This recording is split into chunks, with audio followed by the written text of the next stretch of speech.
morning, Joe and the Pro. I'm Marco D'Angelo sitting in for the Prez, joined by Teddy Covers. We're going to talk about what happened on the weekend. We're also going to talk about what's coming up. And Teddy, I got to ask you first off, is this like the 7th, 8th, 9th vacation for the Prez already, and we're only on April 1st? I'm not worried about the Prez, dude. I mean, the fact that I get to do a show with anyone but Lawrence is already going to be an upgrade. But just the fact that you gave an intro, like this is what we're going to talk about on the show, I think you gave an intro. Kind of. You know, that's the first time I've heard that on Morning Joe and the Pro. Should be a lot of fun. I'll give Prez credit. He lives a jet-setting lifestyle that those of us that work our butts off every day just can't do, Marco. But well, that's why he can Prez. do that. We're the ones working our butts off so that he can do that. So that's good. Hey, Prez. Oh my God. Sorry for the insult, Teddy. And you know what? This is serious time. I don't know if I can actually call you Teddy. It's the Final Four. We're serious. There's 4 teams vying for the national championship. I think I need to refer to you as Theodore the rest of the podcast, because this is serious stuff. The 4 teams. Only my mom gets to call me Theodore, and she only gets to do it when I did something bad and I'm in trouble. I'm sure you've done something bad over the weekend. Come on. I know you too well, Teddy. All right, the Final Four is set. We've got Virginia. You know, that's a team that a lot of people, talent-wise, they should be here. But we've seen in the past, Teddy, they have stubbed their toe and immensely last year, losing in the first round. First team to ever lose to a 16 seed. They got the miracle cover on Saturday night. I was on the right side of that wrong side winner, and I will take it. We've all been the other way around, Teddy, so when we get one like that, we have to enjoy it. But you got Michigan State, knocked off Duke. A lot of people said Duke on borrowed time. How did you take that one? You're a Michigan alumni, so were you rooting for the Spartans, or were you rooting for Duke, or no dog in the fight? I was rooting for the Spartans because I had a ticket on the Spartans in my pocket, and I advised my clients to put a ticket on the Spartans in their pocket as well, so that's a no-brainer route for me. And people, yes, I went to Michigan. Okay. I was a freshman at Michigan in 1985. All right. My love for the Wolverines died when they took down the banners for the Fab Five. I was in Ann Arbor in the early 90s. That was the best team that I was ever involved with as a fan. And, when they lost twice in the championship game, it broke my heart. Then they took the banners down voluntarily. And that was the end of my love for Michigan. I don't donate to my alma mater. I don't root for my alma mater unless I've got a bet on them. So I didn't care that Michigan lost, and Texas Tech deserves to be here. Of all the teams, Texas Tech is one that probably played the best through the first 2 rounds of the tournaments. Of all the teams surviving and advancing, the Red Raiders are here for a reason. They were impressive, and they're in many ways being overlooked in this Final Four a little bit. People are just kind of assuming, Texas Tech's happy to be here. Chris Beard has all the makings of the next coach that we're talking about 20 years from now as being the legend Chris Beard. And remember when he got his first Final Four team at Texas Tech. And, of course, I was with you on cashing the ticket with Virginia. Wrong side. Absolutely. I'm not giving the money back. Nope. I suffered plenty of those. My ass still hurts from various beatings. So when you get one of those in your favor, you thank the gambling gods, I had a great night on Saturday night. You would enjoyed that. I was out at Bobby Flay's new place over at the Palms, which I never do. I never get to go out and have any fun. But actually, it was not open yet, and I got an invite for the pre-opening tasting. And man, had a meal and a half and watched Virginia cover that. It was a really fun night to be in Vegas on Saturday night. Well, I wasn't in Vegas, and I didn't get the invite for that. I've got to check with my PR firms that usually give me those invites. I'm the one of the 2 guys on this podcast that actually writes a food column here in Las Vegas. I missed that invite. So you liked Bobby Flay's new place? Yeah, Shark, it was a tremendous meal. It really was. I had, I think, 14 different items, and there wasn't one of them that I was like, no, you don't want this. No, you don't want that. I didn't eat, I'm a nosher. I get home and all right, a couple hours later, you're hungry. I didn't nosh Saturday night. I didn't eat breakfast Sunday morning. I was full. Fantastic meal. I recommend it, highly recommend. It's not even open to the public, I think, until this week. Friday night's the opener, but Shark at Palms, Bobby Flay's new joint. I highly recommend it. All right, I'll have to check that out. Well, I was out of town, Teddy. Was with our buddy Ralph Michaels, and we were in Florida for the Florida Derby. Getting myself ready for the Kentucky Derby. As you know, that's one of my big thrills each year. And so we were live at Gulfstream. Got to cross off a bucket list item for me, Teddy. And if you ever get a chance, whether you're a horse fan or not, it was a great experience. Got to hang out with a good friend of WagerTalk, Joe Ranieri. A lot of our guys do his shows. Mark Lawrence. Everybody knows Mark Lawrence. And so it was a fun time. Enjoyed it. And we ate well on Saturday, too. First racetrack I've ever been to, Teddy. Of course, Mark got us an invite into the Flamingo Room. We were eating shrimp, oysters, Alaskan king crab legs, and lobster tail in the Flamingo Room at a racetrack. It was a pretty good day for us on Saturday. But how'd your horse do? Didn't you have a horse in play on Friday? I had a horse racing back in Pennsylvania. We finished third, got beat a length and a half, but it was a good third place finish. Just photoed out for second, so we get the purse check. We're happy with that, and been a good year so far for me with the horses, my own. We'll see if we can keep that running along. Let's look ahead quickly, Teddy, to these final four teams. Of the four teams, three of them have a common denominator, and that common denominator is they play great defense. We know about the Virginia defense. We know about Michigan State. And as you alluded to, Texas Tech plays great defense as well. And this is the team that has flown under the radar. Yes, they were the team all year long in the Big 12. Kansas State had their moment. Iowa State won the conference tournament. But Texas Tech from top to bottom was the most consistent team. They're a good offensive team and a very good defensive team. And I agree with you. They probably are the one team flying under the radar of the four. If there's a darling in the Final Four, you got to put it on Auburn. Who doesn't like seeing Bruce Pearl and his post-game interviews and as happy as he is for his team? But they're a team, to me, one-dimensional. They got to outscore you.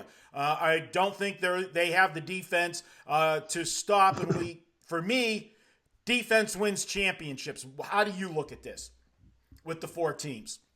Well, I mean, the only thing I'm going to disagree with what you were saying was Texas Tech's defense. Texas Tech's defense isn't the one to talk about third. Texas Tech's got the best defense. I mean, there's a reason these teams are in it. Virginia and Texas Tech 1 and 2 in every defensive metric all season long. Michigan State not far behind. Maybe not the Final Four that the networks wanted to see. Duke, bye-bye. North Carolina, bye-bye. Kentucky, bye-bye. But for storylines, this is tremendous. Bruce Pearl's a good storyline, certainly. A redemption tour for him. Virginia's Final Four appearance, first one since the early 80s. A good redemption tour for them. Redemption story for them. Obviously I just talked about Chris Beard and a guy in his third year as the head coach at Texas Tech who has the makings of the next Coach K or the next Coach Cal. Beard is a guy, this won't be his last Final Four. I'll just put it that way. So, I mean, we've got all of these tremendous storylines. And of course, Izzo. We got Izzo. I mean, it's not the Blue Bloods, but it should be some really good basketball. When it comes to first thoughts, who I'm going to bet, I don't know. I'll flat out tell you, I don't know right now. I'm going to think about it. That's the beauty of having time between when the Final Four teams get determined and when you actually have to put a wager down. All that being said, if you like Texas Tech, grab a 3 today. I don't know those threes are going to be there. I would, the early line moves, the indicator are telling us that Sparty's not going to take a whole lot of love here from the betting markets, from the wise guys. They've been in love with Texas Tech. They've been betting Texas Tech. They will continue betting Texas Tech. I don't know that +3 is going to hold. Same story with Auburn. There's 5.5 since the prevailing 9 right now. I don't think that 5.5 is going to hold. I think this line closes 5 or lower. We've already seen Penny move down to 5 this morning. Grande just moved to 5. So if you like Auburn, grab a 5.5 now. If you like Texas Tech, grab a 3 now. I'm not convinced either of those two lines are going to hold, and you're not going to get the worst of it. Michigan State's not going up to 3.5. Virginia's not going up to 6.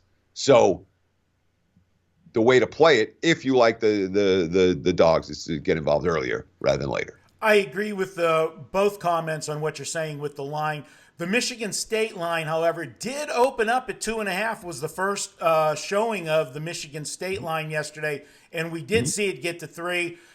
We haven't seen the immediate buyback to 2.5. Yeah, we are. South Point just went to. I mean, all the leading indicator books are moving to 2.5, literally as we're talking. South Point's going to 2.5 right now. Penny's already there. And the way I have my line set up, I've got all my sharp books in one spot, all my square books in the other, so it's really easy to see.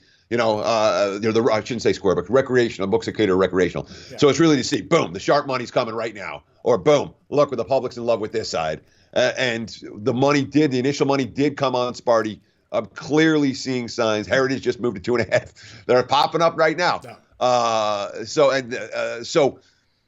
it looks as if there's a legitimate buyback, sharp money on the Red Raiders as we are recording here on Monday morning. Looking at the two totals, Teddy, we're talking about 3 of the 4 teams being strong defensive teams. I was a little bit surprised I'm not surprised at the Virginia-Auburn total, but I was a little bit surprised on the Texas Tech-Michigan State total being 2 points higher than the Auburn-Virginia, where you have the 2 teams that play great defense. Probably, as you said, Texas Tech #1. Michigan State's been there all year as well. Is that more of an indicator that Texas Tech has, they are the dual threat? They can score some points here, and that's why we're seeing this 132.5? Or does this total not surprise you? I mean, Texas Tech's not a great offensive team. Michigan State's the better of the 2 teams offensively. And again, that's based on visuals. That's not, I don't have the stats in front of me. But certainly the way I see it, the Red Raiders offense has come and gone this season. The Spartans offense has been fairly consistent. And I like Winston at the point as well as anyone in the country in that regard. He's playing some pretty good basketball. When it comes to the Virginia total being lower, look, Virginia's totals are lower than anybody. And you don't see Virginia totals in the 130s. You don't. In fact, I have a good friend who, bets, you guys know him, so Brent Crow from Sports Memo. Right. All he does is bet college basketball totals. That's all he does. And boom, thought process here, Virginia can't be total in the 130s. And I'm just going back and looking at Virginia totals. Have they been in the one? They had a 133 against NC State. They held NC State to 56 points. That game stayed under. That's the only one in their last 10 that was totaled in this range. And you go back further from Virginia, I'm just looking. They had a 135.5 against Duke that went over. A 137 against NC State. That one stayed under in overtime. A 130.5 against Wake. That stayed under. So, 132.5 against Morgan State way back then. That stayed under. I mean, we're not seeing a whole lot of Virginia games going over anything in the 130s. So that's the one of the 2 that surprised me the most. I really thought that Virginia total would be a notch or 2 lower than it is. Yeah, but and I agree with what you're saying on Virginia, but I think for the bookmakers, when they're making their totals, Teddy, when you have 2 teams that have similar styles, it's easier to put that number up because you have everything to look at, the averages. But when you have 2 teams that have opposite styles, which clearly Auburn and Virginia are opposite styles, pace and everything else. Go ahead. Oh, I was just going to say they're opposite styles, but Virginia forces every team to play at their pace. So when you have Virginia season-long average versus a team that averages in the 160s, doesn't matter. They're playing at Virginia's pace. It's really consistent. It doesn't change from game to game. It doesn't change from season to season. That's the way it's been for Tony Bennett's squad. No one gets out in transition on Virginia. No one gets easy looks in the first 20 seconds of the shot clock against Virginia. And that's why this point spread is higher than some people, I think, expected it to be. Virginia's the class of the Final Four. And I don't know that people necessarily recognize that. Well, Teddy, we do the Las Vegas Sports Line radio show here in Vegas daily. You're on twice a week. I'm on twice a week. This was my team to win it all way back when. And I know Duke was the fashionable one to take. Everybody was riding that, Duke bandwagon, especially after the season opener. They were jumping on them after they demolished Kentucky, I believe, in the first game of the season. Yeah, it was Kentucky. And it just was one of those things that everybody was there. But, Virginia, I know sometimes they're ugly to watch, and everybody had that memory of last season, the embarrassment of going out. And let's be frank, they should have lost the other night to Purdue. What an effort by Edwards for Purdue, but they're here and they're not going anywhere. It's going to be an exciting Final Four. Teddy, we've got the CBI tonight, and CBI for me stands for can't bet it. I'm not a fan of the 3-game series. You play the first one, you get one home game, then you go to the other team for the other two. But, we're handicappers and we have to look at things. And with the help of Ralph Michaels, we were looking at this morning and looking at some stuff. And, Ralph's my man. Whenever I got something that pops into my head, and sometimes those thoughts are very scary that pop into my head, I hit Ralph right away and I say, Ralph, look this up for me. Hit the database. And CBI, small sample size, but the last 3 years, home team in this tournament is 9-0 straight up, Teddy. 7-1-1 against the spread. Now, again, small sample size, but it is a pattern there worth looking at. And tonight in the CBI, we have the opening game of the 3-game best of 3, and it is DePaul at South Florida. And most likely, the straight-up winner is going to be the point spread winner, because we're looking at a number around town of 1.5 and 2. And it's huge right now. That was just in the last 15 minutes. There's been a move on USF. Obviously, you can look for the odds by yourself if you just check out the live odds page at WagerTalk.com or SportsMemo.com. And that's something, look, I've got that open all day, every day. If you're not watching the odds and just have an idea what's moving where, when, you're missing out on free info. That may or may not help you, but it's good. It's info, certainly when it comes to the timing of wagers. That's extraordinarily important. You want to be winning these games by hooks, not losing them by the half point. And being aware of what the line is and what direction it's going in can really help you in that regard. So I encourage you, be aware of the markets. When it comes to DePaul right now, DePaul is just shooting lights out. This is an offense-first team. They have a load of senior offensive weapons. They scored 90 points 6 times their last 7 ball games. The total reflective of that. USF doesn't necessarily want to play at that pace.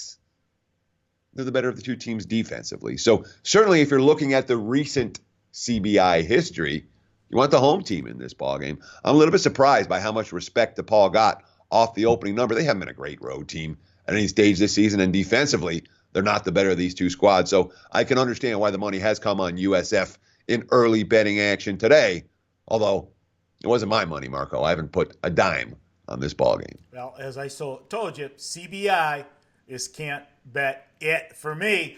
I agree with what you said. And this kind of looks like a correlated parlay. If you like South Florida, you probably should be looking at under 151.5. If you like DePaul, you would be leaning over the 151.5, as the tempos are going to be totally different for these two teams. And I think the one that inflects their style is going to be the winner in this ball game.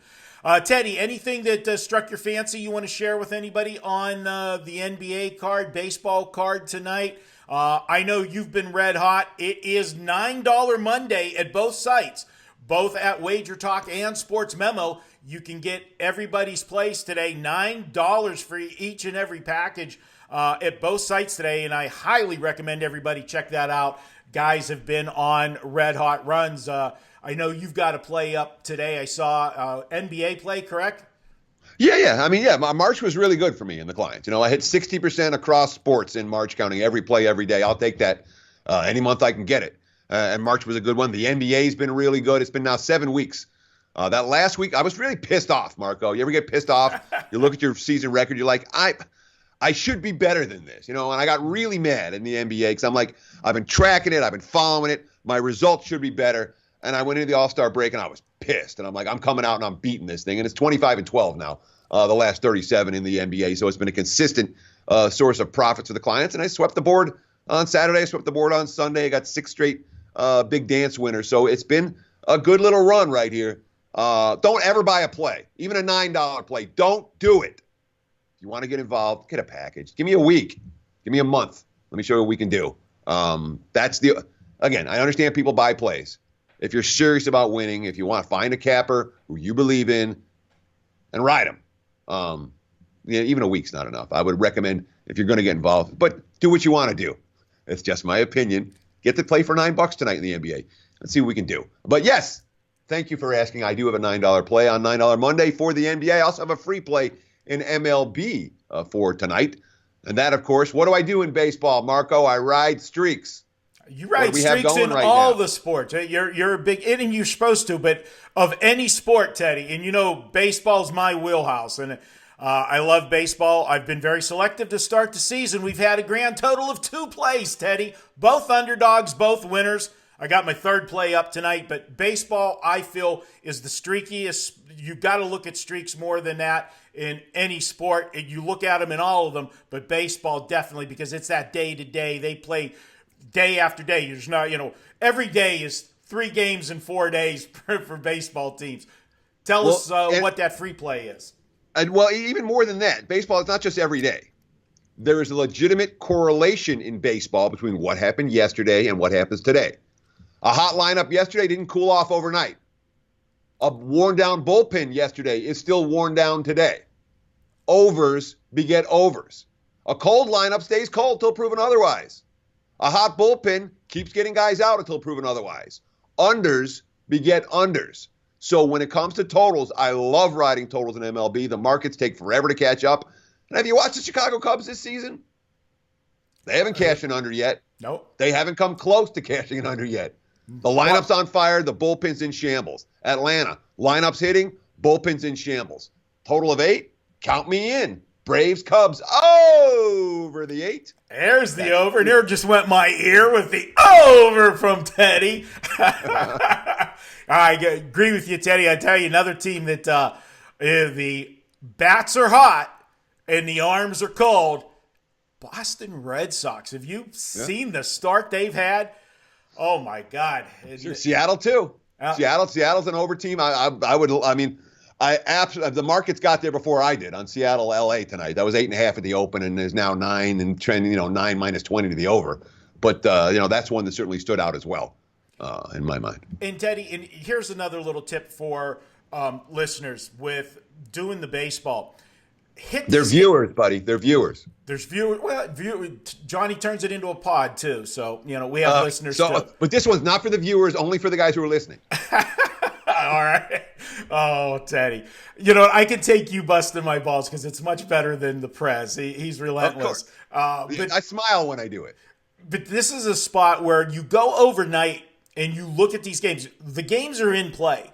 Before a game's over that the starter only went 3 innings, and they're into the bullpen. And if the bullpen's been getting torched, which way that total's going the next day before the market adjusted in the morning, and you can get ahead of this stuff at night. That if the bullpen got torched again and had to use a lot of arms, you're most likely that 7.5's not going to be there tomorrow. It's going to be an 8, and you can get ahead of it. And those are tips that I like to use with those overnight baseball lines. Once you know lineups, rotations, the way that bullpen is set up, you see it unfold the night before. Get ahead of the market. Don't wait. Agree? Yeah. No argument whatsoever. However, if you're drunk at the end of the night or you're stoned at the end of the night, don't bet drunk and stoned. All right? You got to wait till the morning. If you went out partying, you're wasted, you've been drinking beers. I see, guys wake up. What the did I just do? Wake up in the morning looking at their phone like, oh, my God. Sober. Night is great as long as you're sober. Yeah. And for me as a poker player, I go out at night looking just for those guys that are drunk and stoned and at the poker table. Those are good guys to play against, Teddy, as you well know. All right, but hey, this has been fun. I think we've probably given more information in this 20-minute segment than you've had with Prez, maybe with all of them combined. For a back and forth, for a dual effort. I know you always bring information to the table. I can't say the same for our beloved host, daily host. No, I mean, when Lawrence is running the show, I'm not worried about studying. Although at this, it's not a studying situation right now. It's, if if at this stage of the campaign you can't talk about any team without notes and without prep beforehand, it means that you haven't done your work all year. But so I enjoyed it, Marco. It's been a lot of fun. No problem. Maybe the best Morning Joe and the Pro in the history of Morning Joe and the Pros. I appreciate your time. No problem. We'll do it again. All when right. Prez takes next vacation in a week or two. I'm sure that will not take long for another vacation to occur. All right. He is Teddy Covers. Follow him at both WagerTalk.com and Sports Memo. I'm Marco D'Angelo. Check me out at WagerTalk. And I do have a play up as well today for $9. You can check that out. It is my third baseball play of the season. Let's see if we can keep our undefeated season alive. And until tomorrow, good luck with all of your bets today. Cash some tickets. We'll be back tomorrow for Morning Joe and the Pro.